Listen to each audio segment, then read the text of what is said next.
All right, click the link to join this channel or the subscribe side. Very sincere thank you to everyone who has been supporting the computer fund, which I'll be getting probably Thanksgiving, the day after. What do they call that, shopping day?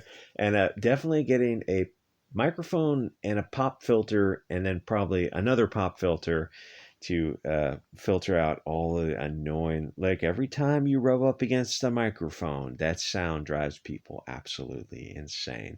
So oddly enough, I have 1984 subs on YouTube, which is friggin' awesome, especially for this video. So if you remember 1984, they broke Winston when he told them to take his girlfriend, not him, anything but the rats. He was willing to be a slave. I don't know, maybe 1984 needs a sequel. So what JK has done is put her circle of friends and a lot of other people who are kind of on the fence. Remember, the fence is made of dildos. Don't sit on the fence. He's put everyone in a difficult position because what JK said was fair and reasonable.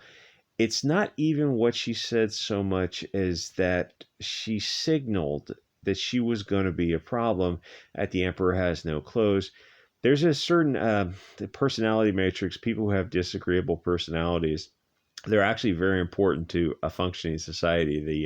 The devil's advocate type, and not like useless and pointless and childish type of things, but like Gina Carano, JK Rowling, me, and you, if you're listening to this channel. There's that disagreeable part where you're willing to tell a room full of people that they're wrong and you're right, and that the sky falling type of situation. Those people are absolutely necessary to a society if it's going to function. If you're going to have your ideas sharpened, well, then you've got to have somebody who offers a cross-examination and a rebuttal, and it takes a certain type of personality who's willing to not kowtow to social pressure. So most of her comments were objectively true, but even the subjective statements were pretty reasonable and based on objective differences in the sexes. We're several stages into cultural Marxism. It's all really happening right now. They're using language to dehumanize anyone who isn't on Team Bolshevik. These labels they attach to us tell their side that we're the enemies, that we're a threat, and anything that happens is okay because we're the wreckers of progress. 2 + 2 = 4. Everything flows from the freedom to say the truth. And I suspect that a society that punishes people for the objective truth is not going to be a functioning society for long, or even a society that won't tolerate diversity of thought. I realize what is reasonable is going to be subjective, but anytime anything other than threats or defamation has been noted in Supreme Court decisions has got to be tolerated. And by tolerated, I don't mean one gets doxxed, fired, and your bank kicks you out.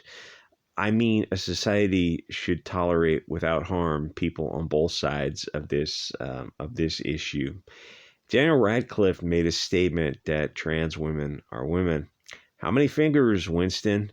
To be fair, the Supreme Court justice refused to define woman. In my opinion, that's a society that is in deep trouble. JK made some reasonable statements. Some were true statements of fact. Radcliffe made a false statement. It was a material misrepresentation of reality, but the digital magazines applaud his falsehood and call JK istophobic. They can't call her wrong because some of her statements are objectively true. This is an Emperor Has No Clothes situation that just gets more absurd every day. They have to go further and further in their own mind, this cognitive dissonance of justifying how they are going after people who disagree with the narrative and to destroy their lives, and to justify it for them. It takes a lot of a twisted calculus, but in the back of their mind, there's alarm bells that are pinging quite loudly, especially anyone who's cracked any kind of books on Russian history, that maybe they shouldn't be going along. They're kind of hoping that someone will say something. sometime in the future, the adults will re-enter the building and start to fix things. And you look around and you realize, oh, we're the adults, and our representatives are not our representatives. People make fun of the executive for sure, but if you look at that other branch, or all three branches, now that I mention it, literally all three branches, you look at all three branches, you realize, oh, a situation that got this far out of whack, they know, they know, and some of us are starting to know that we know that they know, and they're still not doing anything about it. So this is kind of the end stage where they're just looting the treasury as fast as possible. I mean, it really is that bad. That's not some edgy boy 4chan hyperbolic statements. The fact that all those representatives at the top level of all three branches have allowed things to get to this point, and to our own shame, we haven't corrected them. Kind of means you look at the system, you realize, oh, the wings of the same bird. The system is so corrupt that the corrupt system that brought us to this is not going to be the one that fixes it, because it would have been fixed by now. That someone would have turned the ship around, and nobody is doing that. That's said as carefully as possible to try to stay on YouTube for another day. So this is part of the humiliation ritual that helps destroy society, destroy the truth, the family, the church, the tribe, any structure, destroy history, erase it, then replace it. Even the Disney Star Wars, they drop some dog whistles into a lot of this. I mean, like without having the tinfoil hat on, yes, there are dog whistles, conscious dog whistles that they are putting in there when they're laughing at you, not with you.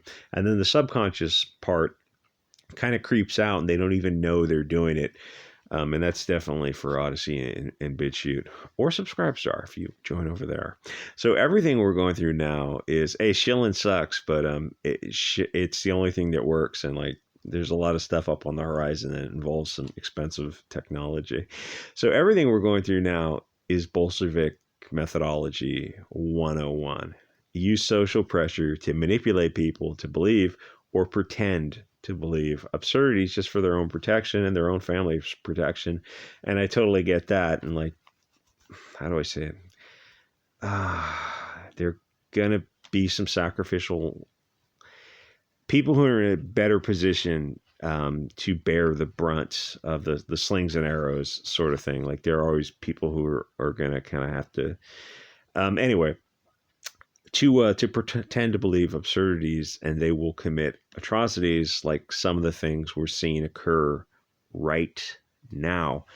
Nobody will speak up because the mainstream media and social media will just get you fired and destroy your life.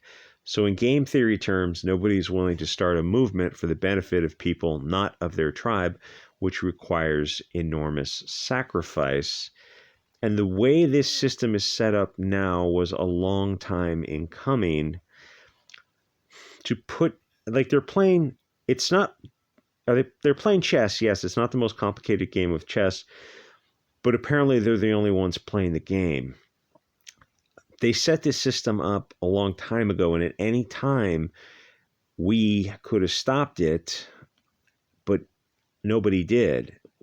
You're just able to use generational stochastic brainwashing to boil the frog so slowly through generations. Because if you're born into a system, you're most likely going to accept it. And to be fair, a lot of people are waking up very quickly now. And the Elon is changing things. And there's a lot of other people who are also changing the game, who's obviously, I can't even say that on YouTube. So even JK, insulated by her tremendous wealth, isn't actually doing anything to turn this around, because ultimately she is a leftist. She's not a coward, but she doesn't understand that her belief system was always going to get to this point of absurdity. And she's entrenched in that system, like we're all entrenched in systems.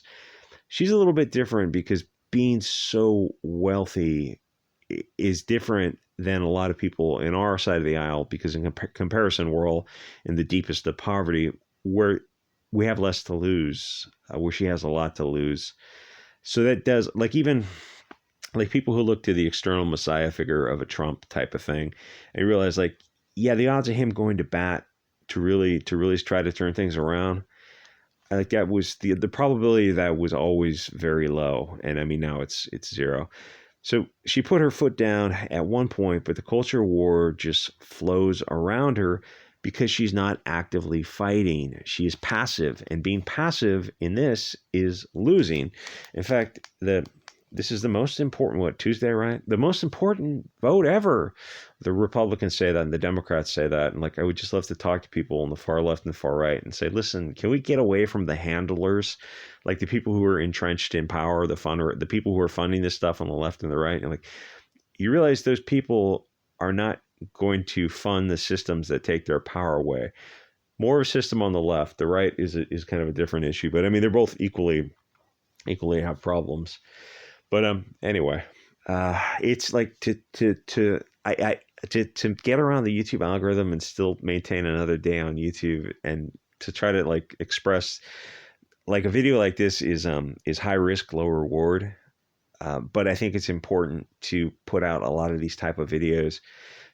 I mean, like you got to do your part one way or the other. You know, be the message, spread the message, or fund the message. But I mean, use YouTube until you get kicked off YouTube. Use Twitter until you get kicked off Twitter, and then Odyssey, Bit Chute, Shing, all these other platforms. And there are a lot of white pills. Is tech is so cheap now, and then these other social media platforms. And like you can run a social media platform for like $10,000 a month, which is obviously a lot of money, but it's not a lot of money if you get a few people together, you know, a fair amount of people together, and take a percentage of the live streams, that kind of thing. It's like there is a desire out there, and there's some money out there. And if you can put that tech together with a payment processor like Shing and get that thing, like spread the message on that, like you could turn like Shing or Odyssey live streaming, or Gab TV if they got a live streaming thing, Gab Marketplace, Gab Pay. It's like those are potentially billion-dollar companies, and you got the gatekeepers of Google and Apple and all these other gatekeepers. Like there's so much has been forced to go down this pathway because of the gatekeepers. And you go, oh well, shouldn't the antitrust? Shouldn't those 535 representatives do something? Yeah, but they're not going to. Like that ship has sailed. That's probably enough for YouTube.